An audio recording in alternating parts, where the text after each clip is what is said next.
আমরা এই লেসনে জানবো যে how to make a text coherent. একটা টেক্সটকে কোহেরেন্ট করতে মানে সজ্জিত করতে দুটো বিষয়, কোহেরেন্স বলতে এখানে দুটো বিষয় আনা হয়েছে, একটা হচ্ছে প্যারাগ্রাফ আর একটা হচ্ছে এসে। তো আমরা একটু জানবো অ্যাকচুয়ালি কোহেরেন্সটা কি। Coherence is the writing refers to interconnections among every idea within each sentence and paragraph in the text. একটা টেক্সটের মধ্যে সেন্টেন্স থাকে, প্যারাগ্রাফ থাকে, এটার মধ্যে যে ইন্টার কানেকশনটাকে রেফার করে বিভিন্ন আইডিয়াগুলো, সেটাই হচ্ছে coherence. It makes text logically organise. এটা একটা টেক্সটকে কোহেরেন্স, একটা টেক্সটকে অর্গানাইজ করে, সজ্জিত করে, এন্ড গিভ আ ক্লিয়ার প্রোগ্রেশনস, একটা পরিচ্ছন্ন মানে অগ্রণী ভূমিকা পালন করে আইডিয়া জেনারেট করতে, আইডিয়া গ্যাদার করতে, প্রেজেন্ট করতে ইন দা টেক্সটে।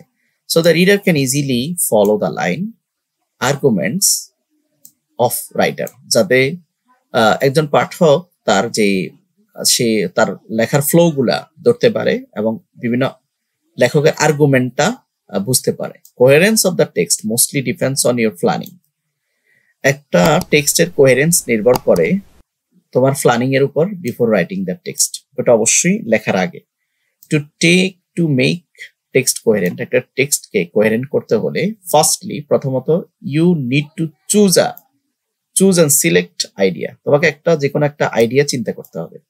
You are planning to write, পরে তোমাকে লিখতে হবে। Organising those idea into different paragraphs, এবং ওই আইডিয়াগুলো কোন প্যারাগ্রাফে রাখবো, কোন ফেরাতে রাখবো, কোন ফেরাটা আগে দিব, কোন ফেরাটা পরে দিব, ওটা চিন্তা করা। ইউজ অ্যাপ্রোপ্রিয়েট কোহেসিভ ডিভাইস, যেগুলো আমরা ইতিমধ্যে জেনেছি, যে প্রোনাউনের ব্যবহার করা, কানেক্টরের ব্যবহার করা, তারপরে এই কোহেসিভ ডিভাইস গুলো ব্যবহার করা। To connect sentences and paragraph, যেটা সেন্টেন্সকে এবং প্যারাগ্রাফকে কানেক্ট করবে। So that all idea stick together, যাতে সকল আইডিয়া গুলো একসাথে আসে, and contribute to the meaningful whole, যাতে একটা পরিপূর্ণ টেক্সটে রূপান্তরিত হয়। দেন রিভিউ দ্য টেক্সট, পরবর্তীতে ওই টেক্সট গুলো রিভিউ করতে হবে, পুনরায় দেখতে হবে। Finalise and edit your text, পরে সেটা এডিট করতে হবে, ফাইনালাইজ করতে হবে। To express your idea whether you write paragraph, তোমাকে এটা ক্লিয়ার করতে হবে তুমি কি প্যারাগ্রাফ লিখছো অর এন এসে নাকি এসে লিখছো। Depends on the number of the idea, ওটা আইডিয়া এবং আইডিয়ার নাম্বারের উপর নির্ভর করে। You want to talk about, তুমি সেটা কিভাবে বলছো, কিভাবে বলতে চাও। And let know more about paragraph and essay. এখন আমরা প্যারাগ্রাফ এবং এসে, যেগুলো কোহেরেন্স ডিভাইস দুটি, প্যারাগ্রাফ এবং এসে সম্পর্কে আমরা জানবো। তো আমরা জানি একটা প্যারাগ্রাফের তিনটা পার্ট আছে। একটা প্যারাগ্রাফের একটা হচ্ছে টপিক সেন্টেন্স, তারপরে সাপোর্টিং আইডিয়া বা বডি থাকবে প্যারাগ্রাফের, তারপর হচ্ছে কনক্লুডিং সেন্টেন্স। ওকে, তো আরো বিস্তারিত আমরা জানি প্যারাগ্রাফ সম্পর্কে। Paragraph is a series of sentence that are organised and coherent, are all related to a single topic. এটা সিঙ্গেল টপিকস এর উপর ভিত্তি করে প্যারাগ্রাফ লেখা হয় এবং সেগুলো অর্গানাইজ করা হয়, কোহেরেন্ট করা হয় একটা রিলেটেড ইনফরমেশন দিয়ে। If you want to describe or talk about the single idea in brief, write a paragraph. তুমি যখন কোনো একটা বিষয় কে ডেসক্রাইব করতে চাও, একটা বিষয় সম্পর্কে, সিঙ্গেল আইডিয়া সম্পর্কে, সিঙ্গেল বিষয়বস্তু সম্পর্কে তুমি বলতে চাও, রাইট আ প্যারাগ্রাফ, তখন তোমাকে প্যারাগ্রাফ লিখতে হবে। Paragraph is of different kind and written in various topics, but all the paragraph have 3 parts, যেটা আমরা দেখেছি ইতিমধ্যে। টপিক সেন্টেন্স থাকবে, টপিক সেন্টেন্স কোনটা মানে বিষয়বস্তু আর কি, তারপর সাপোর্টিং বডি থাকবে, তারপরে কি থাকবে কনক্লুডিং সেন্টেন্স থাকবে। আর পরবর্তীতে আমরা জানবো যে টপিক সেন্টেন্স বলতে কি বোঝায়। টপিক সেন্টেন্স হচ্ছে দুই ধরনের, একটা হচ্ছে টপিক ইটসেলফ, আর হচ্ছে কন্ট্রোলিং অফ আইডিয়া মানে সাপোর্টিং আইডিয়া। ওকে, যেটা এখানে আমি সংক্ষেপে দেখিয়েছি, এটা বিস্তারিত দেখাচ্ছে। এবং এস এর ক্ষেত্রে এস এরও 3টা পার্ট, একটা হচ্ছে ইন্ট্রোডাকশন, একটা হচ্ছে বডি, একটা হচ্ছে কনক্লুশন।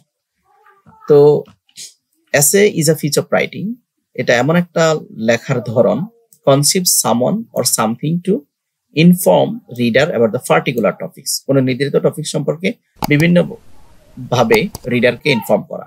কনভিন্স অর এডিকুয়েটলি ইনফর্ম, এটা পর্যাপ্তভাবে তথ্য দেয়া।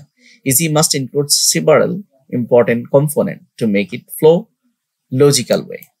একটা এসেকে সাজাতে হলে কিছু কি লাগবে, ইম্পর্টেন্ট কম্পোনেন্ট লাগবে।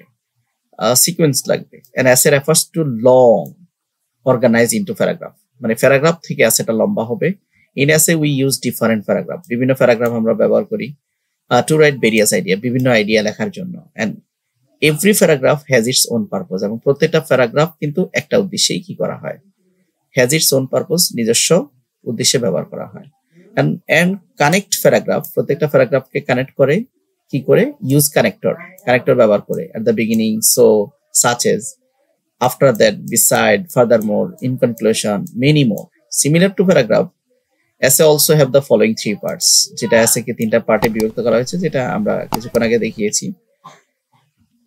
ওকে, তো এখন বলছে to finally we can say to make a paragraph or essay coherent we have to plan an outline before writing. লেখার পূর্বে আমাদেরকে এটা আউটলাইন করতে হবে, আইডেন্টিফাই অল আইডিয়া, সকল আইডিয়া গুলাকে জেনারেট করতে হবে, and use sentence and paragraph to present the different idea, বিভিন্ন আইডিয়া গুলাকে রিপ্রেজেন্ট করার জন্য প্যারাগ্রাফে সেন্টেন্স আকারে আমরা উপস্থাপন করব, আর এসেতে আমরা প্যারাগ্রাফ গুলো উপস্থাপন করব। ইউজ কোহেরেন্স ডিভাইস, বিভিন্ন কোহেরেন্স ডিভাইস গুলো আমরা অ্যাড করব আইডিয়াটাকে জেনারেট করার জন্য। Organise the sentence or paragraph in logical ওয়েতে প্যারাগ্রাফ বা বাক্যগুলো সাজাবো, and